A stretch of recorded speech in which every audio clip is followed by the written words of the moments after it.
दोस्तों नमस्कार। जब से ये खबर निकल कर आई कि भारतीय हॉकी महासंघ ने भारतीय हॉकी टीम के खिलाड़ियों के लिए, महिला टीम के लिए, पुरुष टीम के लिए अपनी पुरानी नीली जर्सी के बदले अब भगवा जर्सी अपनाने का फैसला किया है, तब से प्रियंका गांधी सहित विपक्ष के जितने बड़े नेता हैं सबने बवाल मचा दिया है। दोस्तों सवाल उठता है दोस्तों कि भारत में आखिर भगवा से नफरत क्यों है? भारत में आखिर भगवा से नफरत क्यों है? क्यों आपत्ति नहीं थी जब जर्सी ब्लू थी? क्यों आपत्ति नहीं थी? दोस्तों याद कीजिए, कुछ वर्ष पहले तक उजली जर्सी पहनकर भारतीय हॉकी टीम और भारतीय क्रिकेट टीम क्रिकेट खेला करती थी और हॉकी खेला करती थी। उजली टी शर्ट पहनने से भी किसी को कोई आपत्ति नहीं, ब्लू टी शर्ट पहनने से, जर्सी पहनने से कोई आपत्ति नहीं, हरी जर्सी पहनने से कोई आपत्ति नहीं है। दोस्तों तो क्या कारण है कि भगवा से आपत्ति है केवल? दोस्तों आज इसी विषय पर हम इस वीडियो में समझने का प्रयास करेंगे और मैं हूं प्रदीप कुमार, आप देख रहे हैं पॉलिटिकल आइडिया। दोस्तों हम भारत के लोग चाहे किसी भी राजनीतिक दल के समर्थक हो, क्या ये बात भूल सकते हैं कि भारत का विभाजन किस आधार पर हुआ? निश्चित रूप से भारत के विभाजन का एकमात्र आधार था टू नेशन थ्योरी। जब ये थ्योरी निकल कर आया कि Hindu and Muslims can not live together, एक साथ नहीं रह सकते, तभी तो मोहम्मद अली जिन्ना के दुई राष्ट्र के सिद्धांत के आधार पर देश का विभाजन हुआ।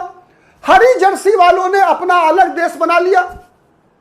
दोस्तों उसके बाद भारत में जो लोग बचे हुए रहे वो कौन लोग थे? और भारत ने उसके बाद हिंदू राष्ट्र बनने के बजाय, यदि भारत ने यह तय किया दोस्तों कि भारत एक धर्मनिरपेक्ष या उसे कहिए आप पंथ निरपेक्ष या कहिए सेकुलर देश बना रहेगा, भारत किसी धर्म के आधार पर देश को नहीं चलाएगा, तो यह किसके कारण संभव हुआ? क्या यह कारण नहीं था कि इस देश में 80% से अधिक आबादी हिंदुओं की थी? अगर कल्पना कीजिए दोस्तों कि अगर भारत में 80-85% हिंदू नहीं होते तो क्या आज भारत एक सेकुलर देश होता? यह सीधा सवाल है दोस्तों, और इसी सवाल का जवाब आप भी दीजिएगा। दोस्तों विगत दिनों आपने देखा है कि जब उत्तर प्रदेश में, मैं ये नहीं कहता कि सरकार का नियंत्रण भारतीय क्रिकेट कंट्रोल बोर्ड पर या भारतीय हॉकी महासंघ पर होना चाहिए, लेकिन दोस्तों सत्ता में जो दल होता है उसका प्रभाव तो होता ही होता है, इस बात से आप नकार नहीं सकते। दोस्तों हम सब प्रत्यक्ष गवाह हैं कि जब उत्तर प्रदेश में समाजवादी पार्टी की सरकार बनती है तो समाजवादी पार्टी जितने भी सरकारी बिल्डिंग्स होते हैं उसे लाल रंग में रंगवा देती है। तो इसका मतलब क्या हुआ कि समाजवादी पार्टी क्या चीनी कम्युनिस्ट पार्टी की नीतियों के आधार पर लाल रंग कम्युनिस्टों का रंग है? दोस्तों खून का रंग है। कम्युनिस्ट कहा करते हैं कि power comes through bullet not through ballot. तो क्या समाजवादी पार्टी जब लाल रंग का इस्तेमाल करती है सरकारी बिल्डिंग्स को रंगने में, तो क्या भारत का चरित्र परिवर्तित हो जाता है? दोस्तों कई ऐसे राज्य हैं जहां पर राजनीतिक दल के सत्ता में आने के बाद सरकारी संस्थानों के दीवालों को हरे रंग से रंग दिया जाता है। चाहे बिहार में हम राष्ट्रीय जनता दल की बात करें, बिहार में जनता दल यूनाइटेड भारतीय जनता पार्टी की सहयोगी थी, उसका जो झंडा है दोस्तों उसमें हरा रंग है। और जब नीतीश कुमार बिहार के मुख्यमंत्री बने तो उन्होंने भी उस क्रम को जारी रखा कि हरे रंग में बिल्डिंग्स को रंगवाने का क्रम जारी रहा। दोस्तों क्या यह याद दिलाने की आवश्यकता है कि जिन दिनों कांग्रेस पार्टी की सत्ता देश के अंदर साम्राज्य छत्र राज हुआ करता था, उन दिनों देश में जितनी भी परियोजनाएं चलाई जाती थी, जितने भी हवाई अड्डे हुआ करते थे, बनते थे, जितने भी स्टेडियम्स का निर्माण हुआ करता था, सब के सब गांधी परिवार के नाम पर हुआ करता था। Jawaharlal Nehru stadium, Indira Gandhi stadium, Rajiv Gandhi stadium, Sanjay Gandhi stadium, Indira Gandhi Marg, Jawaharlal Nehru मार्ग, राजीव गांधी मार्ग, संजय गांधी मार्ग, क्या यह गलत है? तो दोस्तों जब इस देश की बहुमत की आबादी ने, मैं ये नहीं कहता, दोबारा मैं दोहरा रहा हूं कि अगर सरकार बीजेपी की है, लेकिन एक बात तो तय है ना कि जब बीजेपी की सरकार बनी है दोस्तों तो जन भावना का प्रकटीकरण हुआ है। और बीजेपी की सरकार बनी है क्यों दोस्तों? क्या उसके पीछे सबसे बड़ा कारण नहीं है तुष्टीकरण? दोस्तों, भारतीय जनता पार्टी की लगातार जो केंद्र में सरकार बनी है 3 बार से, और तीनों बार बहुमत की सरकार नरेंद्र मोदी ने बनाई है, क्या उसके पीछे यह कारण नहीं है कि गैर भारतीय जनता पार्टी की राजनीतिक दल जो है ये तुष्टीकरण की राजनीति करते हैं? क्या इनके अंदर एक बड़ी आबादी जो बीजेपी को वोट देती है उसके मन के अंदर यह शंका नहीं है कि ये सभी के सभी हिंदुओं का विरोध करके सरकार राजनीति करते हैं? ऐसे कई सवाल हैं दोस्तों। संसद में विगत दिनों आपने सुना है प्रियंका गांधी को, आपने सुना है कि प्रियंका गांधी ने कैसे गौमूत्र के मामले पर हास्यास्पद और कुटिल मुस्कान के साथ गौमूत्र का मजाक उड़ाया। दोस्तों, बताने की आवश्यकता नहीं है कि सनातन धर्म को मानने वाले लोगों के लिए पंचगव्य का क्या महत्व है। दोस्तों, पहले आप सुनिए, पहले प्रियंका गांधी ने किस प्रकार से गौमूत्र का मजाक उड़ाया, यह बताने का प्रयास किया कि कितने जाहिल लोग हैं हम लोग। आप पहले सुनिए दोस्तों, प्रियंका गांधी ने कहा क्या है। इस नई कमेटी में तो एक एक्स आईबी चीफ, अरे फिर चिल्ला रही है, एक एक्स आईबी चीफ, एक आईटी कंपनी के मालिक और एक गौमूत्र के विशेषज्ञ भी हैं।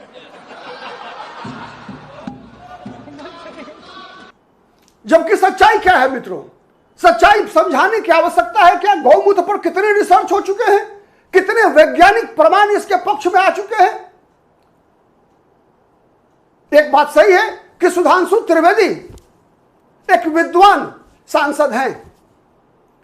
दोस्तों, आप उनको भी सुनिए, सुधांशु त्रिवेदी को भी सुनिए, और आपके पास अगर सुधांशु त्रिवेदी के तर्कों का कोई जवाब हो तो कमेंट बॉक्स में जरूर दीजिए। दोस्तों, हम लोग सोशल मीडिया से जुड़े हुए हैं जहां पर कि किसी सरकार का नियंत्रण नहीं है, खुलकर बातें कर सकते हैं। दोस्तों, कमेंट बॉक्स में जवाब जरूर दीजिएगा। आप पहले सुनिए सुधांशु त्रिवेदी को क्या कह रहे हैं गौमूत्र के लाभ के बारे में, और गौमूत्र के संदर्भ में जितने भी वैज्ञानिक शोध हुए हैं उसके संबंध में सुधांशु त्रिवेदी को सुनिए आप। दोस्तों, आज प्रधानमंत्री जी ने श्री नंदन नीलकर्णी जी के नेतृत्व में एक हाई पावर टास्क फोर्स बनाई, मगर सभापति जी मैं समझ नहीं पाता हूं हाई पावर टास्क फोर्स के सदस्यों का, विद्वान सदस्यों का उल्लेख करते हुए ये गौमूत्र कहां से बीच में आ जाता है, यानी समझ में नहीं आता है, जिसका कोई रेलेवेंस नहीं उस टॉपिक से। तो मैं बताना चाहता हूं, जिनको गौमूत्र की भी समस्या है तो मैं उन्हें बताना चाहता हूं, गौमूत्र का anti bacterial, anti fungal, medicinal value के लिए यूएस में पेटेंट है, and the patent number is 6410059, और गौमूत्र का बायो एनहांसर के रूप में यूएस में साइंटिफिक पेटेंट है 6896907। मगर सर क्या करें, दिमाग में मैकाले मार्क्स का गोबर भरा हुआ है, तो उन्हें कहां से समझ में आएगा। सर, अगर यह आत्मविश्वास होता जैसे प्रधानमंत्री जी ने all India institute of Ayurvedic science जो बनाया, ये 50 साल पहले बन गया होता, तो सभापति महोदय हमें हल्दी, नीम और तुलसी के पेटेंट के लिए लड़ाई नहीं करनी होती, हम आज लीडर बन के खड़े होते। मगर क्या बताएं, ये विज्ञान में पश्चिम के अंधभक्त हैं, और उस अंधभक्ति की कीमत इस देश ने चुकाई, मगर प्रधानमंत्री जी ने आकर उसको एक नई राह दिखाई है। इतना ही नहीं मित्रों, न केवल जर्सी के मामले में, न केवल गौमूत्र के मामले में, दोस्तों यह बात सच है कि एक बड़ा कलंक का टीका लगा है राम जन्मभूमि ट्रस्ट पर। चढ़ावा चोरी के मामले में एक बड़ा कलंक का टीका लगा है।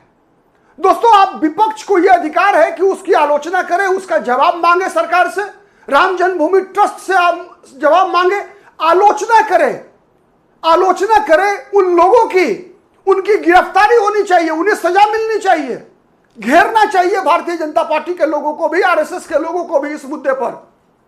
लेकिन क्या ऐसे वेश बनाकर, जिस प्रकार का वेशभूषे में पप्पू यादव ने संसद में, आज संसद परिसर में जिस प्रकार का ड्रामा किया, दोस्तों ऐसा ही ड्रामा कल समाजवादी पार्टी के सांसद ने भी किया था। भगवे वस्त्र में जिस प्रकार से मजाक उड़ाने का प्रयास किया गया, दोस्तों क्या ऐसा ही मजाक वक्फ बोर्ड के मामले में, वक्फ की जमीनों का जिस प्रकार की लूट हुई है दोस्तों, क्या ये सांसद वैसा ही कुछ कर सकते हैं? क्या ऐसा ही कुछ कर सकते हैं जिस प्रकार की प्रताड़ना मुस्लिम महिलाओं को दी जाती है इस्लाम के अंदर, जिस प्रकार की कुरीतियां, कई कुरीतियां हैं इस्लाम के अंदर? स्वाभाविक है ये जो मामला है राम जन्मभूमि ट्रस्ट के अंदर जो चढ़ावा चोरी का मामला है दोस्तों, ये आपराधिक काम है। इसका भगवा से क्या मतलब है? जिस प्रकार का वेश बनाकर पप्पू यादव ने, जिस प्रकार का वेश बनाकर समाजवादी पार्टी के लोगों ने जिस प्रकार का ड्रामा किया है, क्या आपको नहीं लगता कि इस देश की 80% आबादी को अपमानित करने का प्रयास किया गया है? अगर आप भगवा को एक धर्म विशेष से जोड़ते हैं अगर, तो क्या यह देश है किसका? मैं फिर एक सवाल दूर आ रहा हूं दोस्तों, और इसी सवाल के साथ आपको छोड़े जाता हूं। आप कमेंट जरूर कीजिएगा कि क्या ऐसा ही साहस, अगर आप भगवा को हिंदू से जोड़ते हैं अगर, तो आप सवाल का जवाब दे दीजिएगा कि तो फिर क्या उजले रंग के बारे में भी, ये चंगाई सभा वाले लोगों की भी आप आलोचना ऐसे ही कर पाएंगे? आप करेंगे क्या? हरे रंग वालों का भी अगर आप धर्म से जोड़ते हैं हरे रंग को, तो ऐसा ही आलोचना करने का साहस ये पप्पू यादव, प्रियंका गांधी, समाजवादी पार्टी के अवधेश प्रसाद जैसे सांसद, धर्मेंद्र यादव जैसे सांसद ऐसा कर पाएंगे क्या? इनकी घिग्घी बंध जाती है दोस्तों, घिग्घी बंध जाती है। तो दरअसल मामला क्या है दोस्तों, समझिए उसको। मामला सीधा है वोट बैंक का। वोट बैंक का इनको आज भी लगता क्या है कि मुसलमानों का वोट, एक धर्म विशेष के लोगों का वोट, थोक वोट मिलता है इनको धर्म के आधार पर। लेकिन इनको लगता है कि 80% आबादी का वोट तो जाति के नाम पर मिलना है, धर्म के आधार पर नहीं मिलना है। यह संगठित है ही नहीं। और असल लड़ाई इसी की है कि किस प्रकार से 14-15% आबादी को खुश किया जाए, क्योंकि उनका वोट एकजुट है, इधर के लोग जाति में बटे हुए हैं। इधर पीडीए बनता है, कोई खाम बनाता है, कोई लवकुश का समीकरण बनाया जाता है, कोई पाटीदार आरक्षण आंदोलन चलाता है, कोई मराठा का आंदोलन चलाता है, कोई जाटों का आंदोलन चलाता है। असली खेल वहां है दोस्तों। जाने से पहले मैं चाहूंगा कि आप देखिए पप्पू यादव का ड्रामा, देखिए आप पप्पू यादव का ड्रामा देख लीजिए पहले संसद परिसर में किस तरीके से भगवा का मजाक उड़ाया गया है। यह मजाक राम जन्मभूमि ट्रस्ट का नहीं है। राम जन्मभूमि ट्रस्ट का अगर मजाक उड़ाना होता तो आप सामान्य कपड़े में आए होते। आप संसद परिसर में, आप जिस वेश में आए हैं संसद परिसर में, वो सरासर इस देश की 80% से अधिक आबादी वाले लोगों का मजाक उड़ाना है, उनका अपमान करना है। आप कितने सहमत हैं दोस्तों? कमेंट जरूर कीजिएगा। लेकिन उससे पहले आप देखिए पप्पू यादव का ये वीडियो देखिए आप।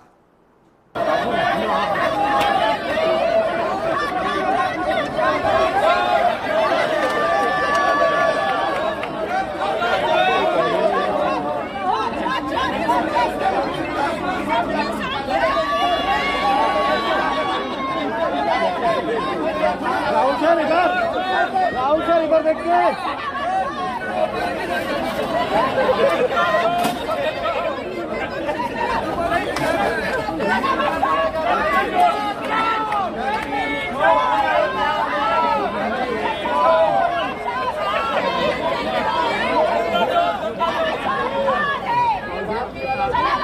जवाब जरूर दीजिएगा दोस्तों, कमेंट बॉक्स में आइए और जवाब जरूर दीजिएगा। आज के लिए इतना ही, फिर मुलाकात होगी किसी अन्य मुद्दे पर। तब तक के लिए नमस्कार।